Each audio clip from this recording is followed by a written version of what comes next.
حضرت محمد صلی اللہ علیہ وسلم کی ولادت کے وقت دنیا کے حالات۔ السلام علیکم ورحمۃ اللہ وبرکاتہ۔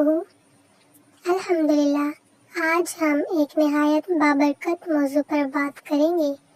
ہمارے نبی کریم صلی اللہ علیہ وسلم کی ولادت کے وقت دنیا کے حالات کیسے تھے، یعنی وہ زمانہ کیسا تھا۔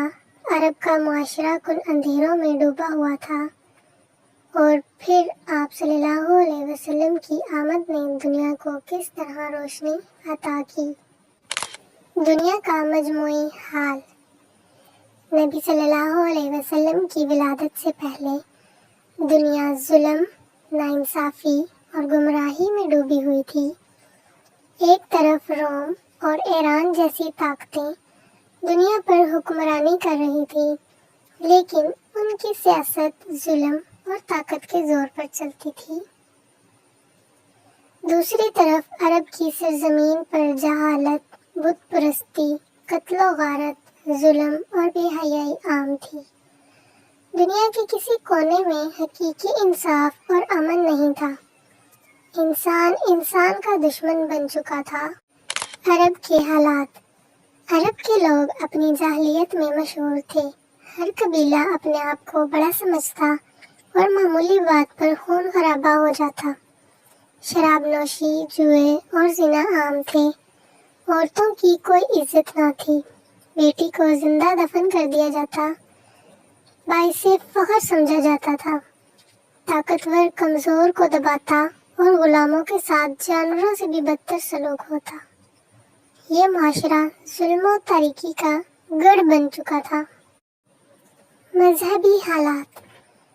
اہل عرب کے ہاں خانہ کعبہ موجود تھا، لیکن اس میں 360 بت رکھے گئے تھے۔ لوگ اللہ کو بھول کر بتوں کے سامنے جھکتے، قربانیاں کرتے اور ان سے مرادیں مانگتے۔ اہل کتاب بھی اپنی اصل تعلیمات سے دور ہو چکے تھے۔ یہودیوں اور عیسائیوں نے اپنے دین میں تحریف کر لی تھی۔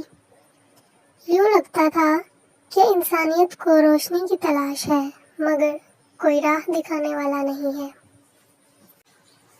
عالمی طاقتوں کا حال۔ رومی سلطنت عیسائیت کے نام پر ظلم، طاقت کے بلبوتے پر کمزور قوموں پر حکومت، امیروں کی عیاشی اور غریبوں پر سختیاں۔ ایرانی سلطنت۔ آتش پرستی عام تھی۔ لوگ آگ کو خدا مانتے تھے۔ بادشاہی نظام میں انصاف کا کوئی تصور نہیں تھا۔ زبردست طبقاتی فرق، غریب کی کوئی حیثیت نہ تھی۔ دنیا میں ہر طرف اندھیرے ہی اندھیرے تھے۔ ولادت رسول صلی اللہ علیہ وسلم کی روشنیاں۔ پھر وہ گھڑی آئی جب 12 ربیع الاول کو ہمارے آقا و مولا محمد مصطفیٰ صلی اللہ علیہ وسلم کی ولادت ہوئی۔ آپ صلی اللہ علیہ وسلم کی آمد کے ساتھ ہی دنیا میں ایک نئی صبح کا آغاز ہوا۔ ایران کا ہزاروں سال سے جلتا ہوا آتش کدہ بجھ گیا۔ کیسر روم کے محلات ہل گئے۔ مکہ مکرمہ میں ایک نور چمکا جس سے شام کے محلات روشن دکھائی دیے۔ یہ سب اس بات کی علامت تھا کہ اللہ نے اپنے آخری نبی کو بھیج دیا ہے، جو اندھیروں کو روشنی میں بدل دیں گے۔ ولادت کے بعد تبدیلی کا آغاز۔ عرب کے لوگ جو بیٹیوں کو زندہ دفن کرتے تھے، وہی لوگ بعد میں بیٹیوں پر فخر کرنے لگے۔ جو شراب و جوئے میں ڈوبے تھے، وہی اللہ کے ذکر میں ڈوبنے لگے۔ جو دشمنی پر جان دیتے تھے، وہی ایک دوسرے کے بھائی بن گئے۔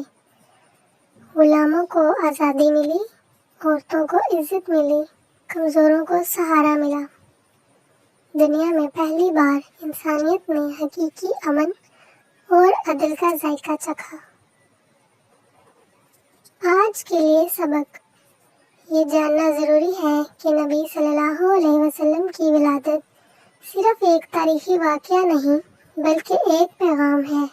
وہ پیغام یہ ہے کہ جب اندھیرا بڑھ جائے تو اللہ اپنی رحمت سے روشنی عطا کرتا ہے۔ ہمیں چاہیے کہ ہم اپنی زندگی کو نبی کریم صلی اللہ علیہ وسلم کی تعلیمات کے مطابق بنائیں، سچائی، امانت داری، عدل اور رحم کو اپنی زندگی کا حصہ بنائیں۔ اختتام۔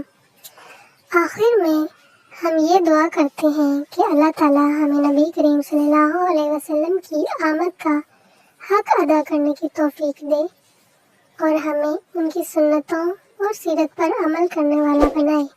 آمین یا رب العالمین۔